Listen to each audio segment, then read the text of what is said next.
Despite committing to LSU, Tristen Keys' recruitment is far from over. We're going to talk 6 burning questions and Ole Miss's schedule as well.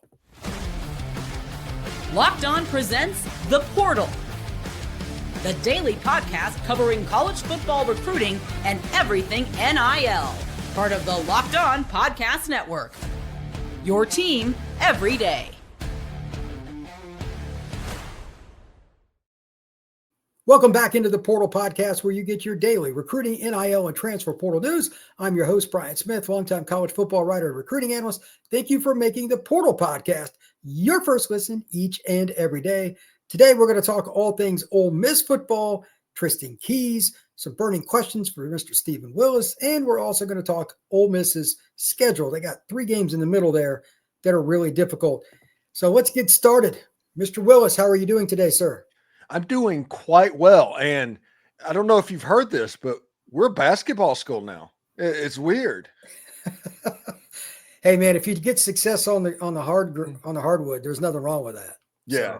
So that's not my realm anymore. I still watch it, but I don't follow it like you guys do. And it is wild how good the SEC basketball season has been. When I was a kid, the SEC was Kentucky and maybe LSU or Florida was good, but that was about it. Yeah, now it's just polar opposite of that. Polar opposite. Yeah. So, hey, we'll see how it goes and everything. But yeah, it's pretty exciting. And in the middle of all of this, Tristen Keys just ups and visits Ole Miss. And Brian, listen, we were talking off camera before the show started. It's like me and you were at Under Armour. We got to talk to Tristen Keys. We got to talk to prospects all over the place. And a little inside baseball for everybody that knows. All of these recruiting services is kind of like a cattle call. They go up there and it's like, let's say On3 goes up there and it's like, what do you think of Texas A&M? And Tristen Keys talks glowingly about A&M. And then they ask about Tennessee and he talks glowingly about Tennessee. And they get about 5 schools and then they get worn out asking and they move on. And those are the 5 schools that they list as his finalists. And that's the way that turned out. I talked to Tristen Keys at Under Armour after everybody had cleared out and asked him about Ole Miss. He kind of lit up a little bit. And he talked about Lane Kiffin and that offense and needing to get up to Oxford and see what's going on. And that Ole Miss was definitely going to be a factor in his recruitment. These national analysts did not mention that because they didn't know that, because they didn't ask that. And yes, Ole Miss is going to be an impact recruiter in his recruitment, and probably they're going to win out of the end. Honestly, I literally think that because of Lane Kiffin, his offense, and all of that going on, you can throw everything out the door. I don't care anything about a commitment at this point. That's like saying, hey, I'm a public lean in recruiting at this point. Yeah, I think Tristen Keys is going to end up in Oxford when it's all said and done. It wouldn't surprise me. And it's ironic that you mentioned that. So I'll just jump into it now. I've got 6 burning questions for you. And one of them was, where do you think Tristen Keys goes? So you've answered one of the 6 questions right off the bat. For the record, Stephen Willis predicts that Tristen Keys from Hattiesburg High School down in southern Mississippi is going to sign with the Ole Miss Rebels. For those that do not know, consider the following points. Tristen Keys is flat out elite. I've seen him play multiple times.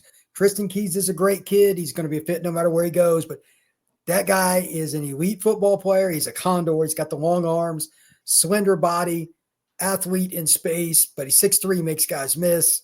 He's committed to LSU, but as soon as he committed, he visited Oxford right at, which is awkward in a lot of ways. We'll see if that sticks.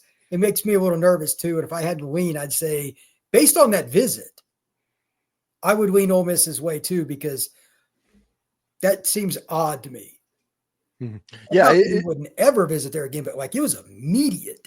So yeah, it was like Jarrell and McCoy vibes. He committed to LSU at the Under Armour All-American game, and then he visited LSU a little bit later on in January, and then all of a sudden, back-to-back weekends, he was in Oxford, Mississippi. After the second weekend, he decommitted.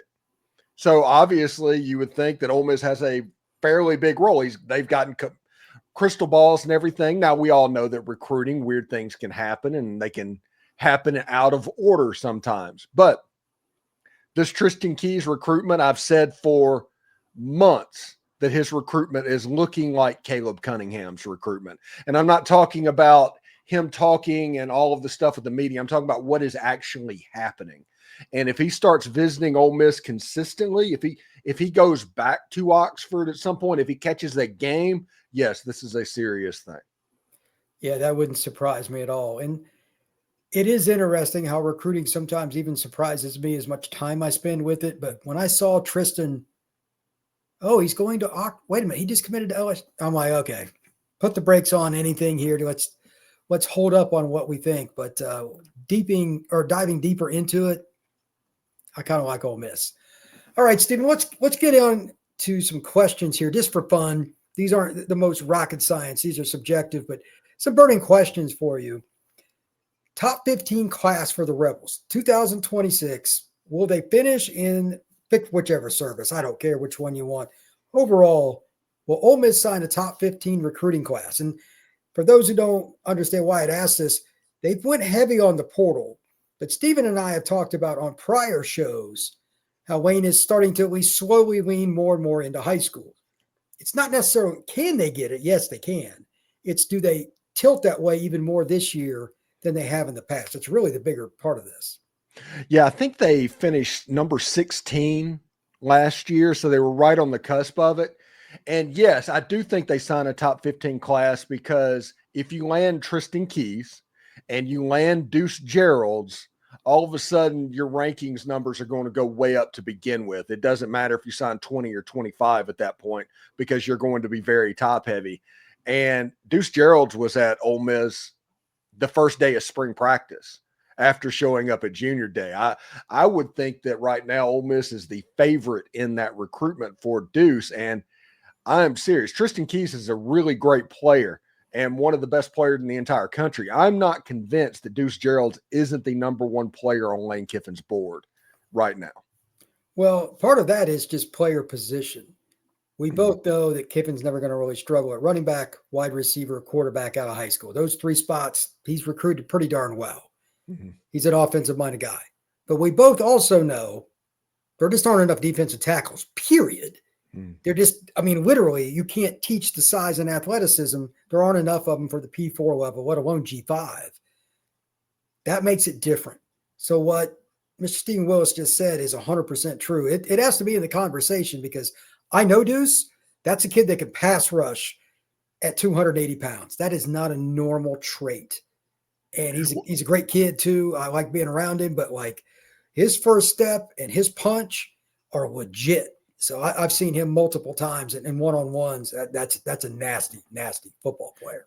Yeah, we sat out there multiple practices talking about Deuce at Under Armour, where the thing was like, what we want to see, what we need to see is whenever the offense runs a power play with high-level offensive linemen, can he fill that hole as a 3 technique?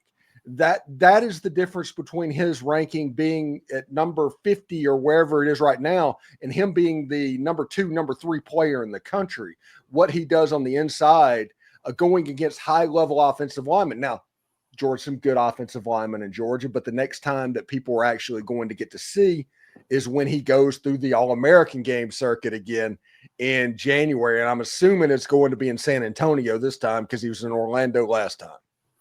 We'll see, but great kid, and he is a pass rusher, man. Very hard to find D tackles that can do that. Yeah. Next up, does Ole Miss win 10 or more games in 2025 during the regular season? That means no SEC title game, no bowl game. Do the Rebels win at least 10 games? I would look at Ole Miss's schedule as it sits right now, and I would just automatically lean probability losing the game on one game. But we saw this season Lane Kiffin had the proclivity to lose a game against Kentucky, who went 0-0 or Ole Miss in 7 this season in the SEC. So if that happens, there's not much margin for error. But I'm going to say right now that he is going to win 10 games, and this is why. I think he's going to beat LSU and Oxford, because Ole Miss beats LSU and Oxford now. For whatever reason that happens. Pete Golding and everybody has it kind of going on about what to do with that offense, and it gets a little bit better and a little bit better each day. Georgia's going to be pissed off when Ole Miss faces them in Athens. So that's kind of, it is what it is. I agree. Oklahoma is not the Oklahoma that they were 5 years ago. But Norman's going to be a difficult place to play, but I think Ole Miss can win that game. I think if you split between Oklahoma and South Carolina, the Georgia game, I'm just going to mark up as an L, and you handle W's the rest of the way. Yeah, I think they win 10. 10 wins would be huge for them, and that would give them a chance. I mean, we'll see how the rest of the league obviously pans out, but you might be in the SEC title game. It's not out of the question because it's hard to go 11-1 in the SEC now. It's to that point. It's possible, but it wouldn't shock me if they were the number 2 seed in the SEC if they go 10-2. Certainly possible. Ole Miss is the playoffs away from next leveling recruiting. Yeah, they have everything set up. They need that. They absolutely do. When we come back, we're going to ask some more questions for Stephen, talk some more Ole Miss football here on the Portal Podcast. Get the supplies you need from the site made for the skilled trades, Supply House. Whether you're in plumbing, HVAC, or electrical work, Supply House is the reliable way to order products online. The easy-to-use website is packed with helpful resources and the latest product information to help you get the job done right. Plus, with a complete inventory of over 200,000 parts from 400-plus top brands, you'll find exactly what you need delivered fast, coast to coast. If you need help with an order, Supply House offers expert support and industry-leading service, so you'll always talk to a real person. And for trade pros looking for an edge, their free TradeMaster program offers exclusive perks like a dedicated phone line, free shipping, and discounts on every order. Thousands of skilled professionals are already taking advantage. Now it's your turn. Join the TradeMaster program today at supplyhouse.com/TM and start ordering plumbing, HVAC, and electrical supplies with just a few clicks. Plus, use promo code SH5 for 5% off your first order. That's supplyhouse.com.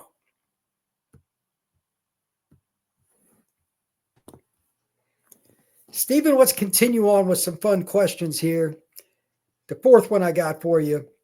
Does Ole Miss 2025 leading receiver, is that guy going to be the same one that leads them in catches, or is it going to be somebody different? I know there's the way Kiffin throws it around, like the guy that somebody might catch 95 balls, but the guy that catches 60 might lead him in touchdowns. Who's your touchdown leader, and will it also be the leading receiver for the Rebels? I think the leading receiver is going to be Caden Lee. He has a chance to be the SEC superstar when it comes to catches. A very Elijah Moore type season. Okay. Perhaps. He is, I'm going to call him the best friend of Austin Simmons. They hang out. They're in pictures all the time. They have a rapport. That is obviously a big deal in a Kiffin offense. So Caden Lee is going to have a big statistical year. But I do not think that he will lead Ole Miss in touchdowns. That person will be Deshaun Stribling. And somebody that's a little bit bigger on the outside handling up is going to be the touchdown leader on the team. So you might have a situation where Caden Lee has 92 catches this year, but like 5 touchdowns because of the height in the red zone and stuff like that. Once you get down there, they were going to use some mismatches. I genuinely believe, Brian, that Ole Miss intentionally went in the transfer portal and got a lot of tight end and tight end level bodies so that Ole Miss can have all 3 of them on the field and kind of seamlessly go between 10, 11, 12, and 13 personnel.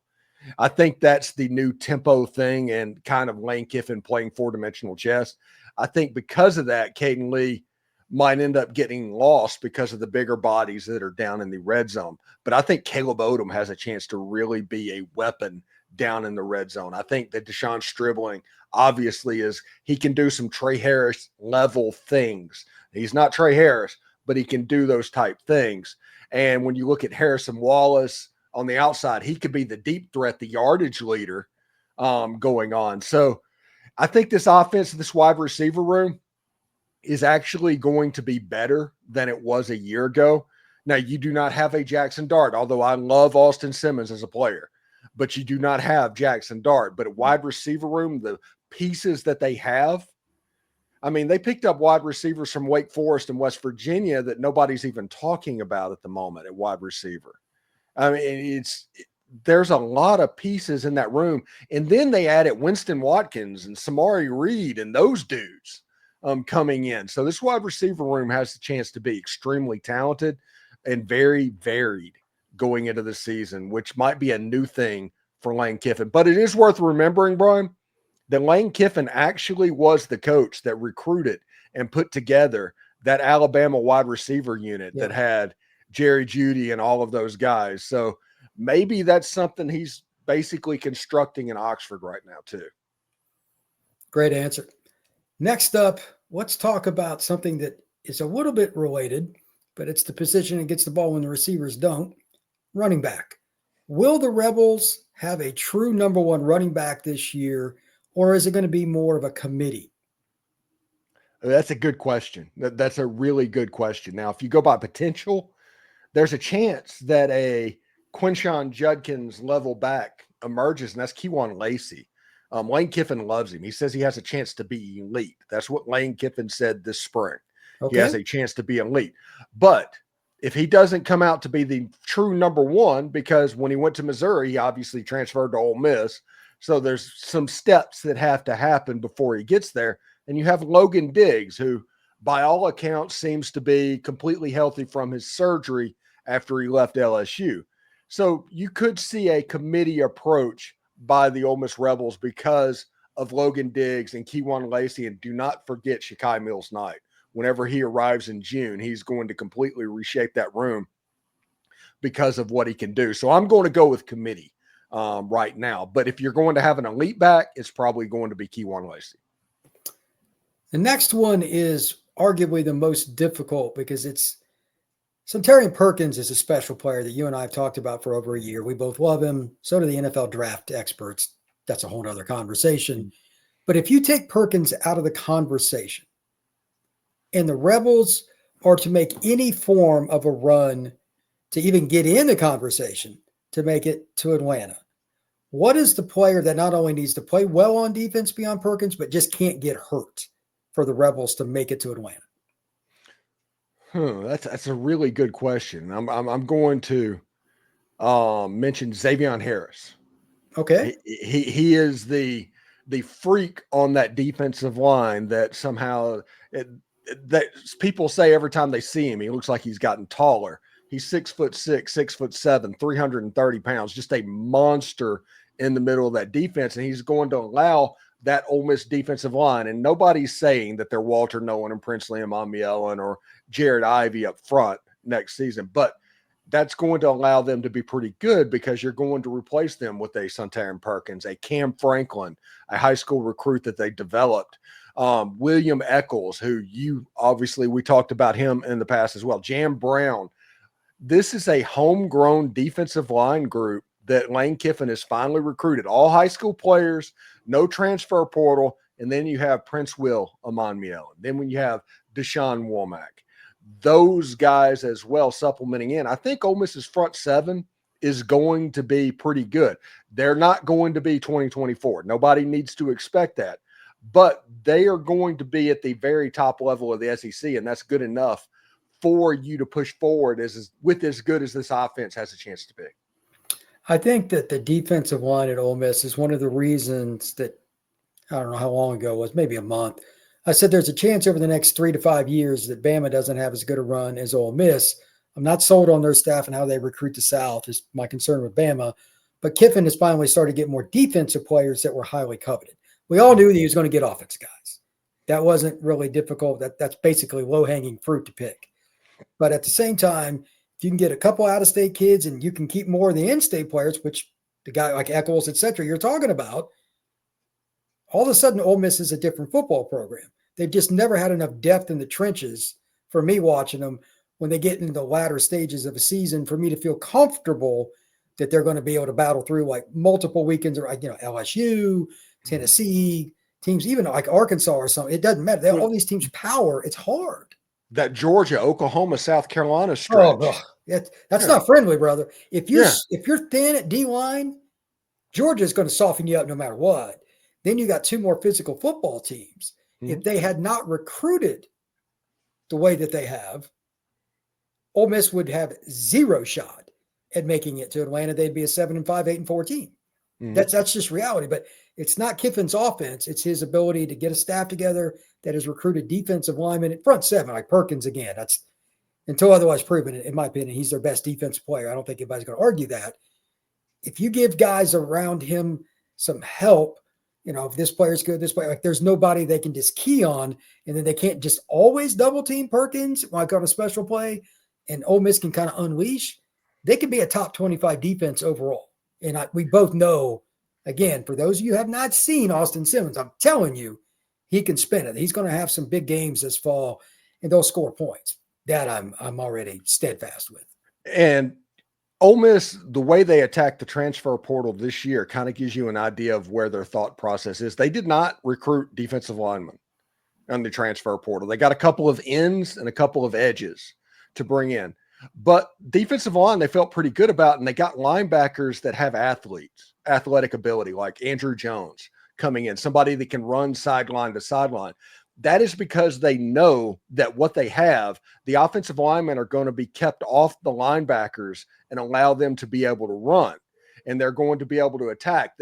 What Pete Golding picked up from Zach Arnett, I called Zach Arnett the linebacker whisperer, because no matter what he's doing and who he has, those linebackers always are up there in sacks and tackles and all of that. He just knows how to put them in position. He did the same thing with Pooh Paul last season at Ole Miss. Pete Golding has picked up some similar traits in those linebackers. And looking at that, I think Pete Golding thinks that front seven is going to be pretty good. I would agree wholeheartedly. When we come back, we're going to talk a little bit more about Ole Miss and their title run. A couple more key questions for Stephen. That is next here on the Portal Podcast. Ever check your bank account and wonder, where did all my money go? Between dining out, online shopping, and entertainment, it's easy to lose track. That's where Monarch Money comes in, your personal CFO, giving you full visibility and control over your finances. Monarch Money isn't just a budgeting app. It's a complete financial command center. You can track all your accounts, investments, and spending in one place, so you stop just managing your money and start building your actual wealth. Something that's really great about it, you realize just how much you're spending on the food delivery and all the little things that add up. It's also easy to collaborate with your partner to keep your money in one place so you know how much you're spending on everything, and you can also set goals. Take control of your finances with Monarch Money. Use code LOCKEDONCollege at monarchmoney.com for 50% off your first year. That's monarchmoney.com, code LOCKEDONCollege for half off your first year. Stephen, we've talked about the front end of the schedule, the back end of the schedule, the offense, the defense. Are there any other little things that you think they need to do between now and the end of fall camp to start prepping for a run? And I know how Kiffin, I've studied him long enough. He's looking at this from a long-term investment. What do they have to do to get it Atlanta? Like, is there anything else they're missing? Is it something special teams wise? Is there anything else with the run game? Like, anybody in particular that we haven't covered yet? It would be interesting to see what they're talking about in the defensive back room at Ole Miss. Okay. What they're talking about. If you told me they were active in the portal, that's the position I think they're going to be active in. I love Keon Young, Cortez Thomas, LaDarian Clardy, those guys. I like Sage Ryan. Those players, they're safety candidates that are in that room, but they have to show out over the next, 10 or so practices. If Ole Miss doesn't perform well, you might see Ole Miss hit the transfer portal pretty hard. That's the position. That's the linchpin spot for Ole Miss. The keystone for Ole Miss making it to Atlanta is they figured out the defensive back room, because there's not that super elite guy sitting there right now. Chris Graves is missing spring because of surgery. There's some pieces that are not really showing right now, and nobody gets to see it anyway because they don't broadcast anything because of that stupid transfer portal window right after the spring. But that is the position that I think that Lane Kiffin is focusing on. That is what Pete Golding's focusing on. That is what Brian Brown is focusing on. Those positions in the defensive back room are going to be extremely important. Like right now, it's Patrick Broomfield, it's Mason Dunn, some young guys getting a lot of reps. Ole Miss is going to know exactly what they have before the spring transfer portal window opens and before fall camp starts. I think it's a big factor in college football in general. You mentioned the safety position. It's gotten a lot harder because teams spread. Well, Lane does this. They spread you out, and your safeties, you may be in quote unquote zone defense, but the way they line it up and the way they attack vertically, you're really not in zone. You're basically in man at that point because they're coming right at you 100 mile an hour. So if you don't have safeties that know their positioning and understand what's going on around them, it doesn't end well. Yeah. And the SEC at receiver now is just incredibly talented, probably the best league by a pretty good margin, I would say, at the receiver position. So each week, even if you're playing a team you think is going to finish 6-6, if you screw around on one play and you get burned for 6, that can be the difference between going to Atlanta or sitting at home watching that game like everybody else. And it can come down to something that small. That happened in the Kentucky game. Yeah. It was on 4th. It was a 4th and 12 Hail Mary pass down the sideline that Kentucky made a play. That was the difference between Ole Miss making the playoffs and not. It's amazing how that happened. Like the littlest things. That's why coaches harp on the goofiest little stuff in practice. And you see these weird clips on the internet, but that's why. A mental error cost that from happening. There's no way around it. He probably should have been sacked. That's another point to that. But at the same point, you can't have a guy open on 4th and 12. That can't happen. So anyway, Stephen, tell everybody where they can find your work, my friend. Oh, we are on the Locked On Ole Miss podcast channel on YouTube and wherever you get your podcast. You can also check us on the Tegna stations that they have as well. And I think we have an app coming right now as well sometime in the next couple of weeks. You can also catch Brian on the Locked On Ole Miss podcast Monday, Wednesdays, and Fridays starting April 14th while I am recovering from a little bit of a surgery type situation. So if you like Brian, you can follow him on over to the Locked On Ole Miss podcast as well.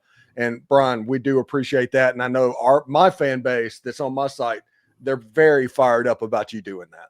Well, I appreciate it. I like talking about football in the state of Mississippi, especially the high school ball. I think it's vastly underrated. I might go see Tristen play this year. He plays for a really good program in Hattiesburg. So there's a lot of things to talk about in the state of Mississippi, and it deserves more coverage in general. And then, of course, the Rebels, they got a chance to make the playoffs this year, and they got a quarterback I know. So there's a lot to talk about. I will definitely talk a lot about Austin Simmons while you're gone. I can assure everyone of that. He's a good kid and just uber intelligent. It's incredible. You can find my podcast, The Portal, the same places that you find Stevens, all the Fire channels, YouTube, Apple, Spotify, Odyssey, Sports Spider, whatever you want to find your app, we got it there. So make sure you subscribe and like and share this podcast. We will see you again soon here on the Portal Podcast.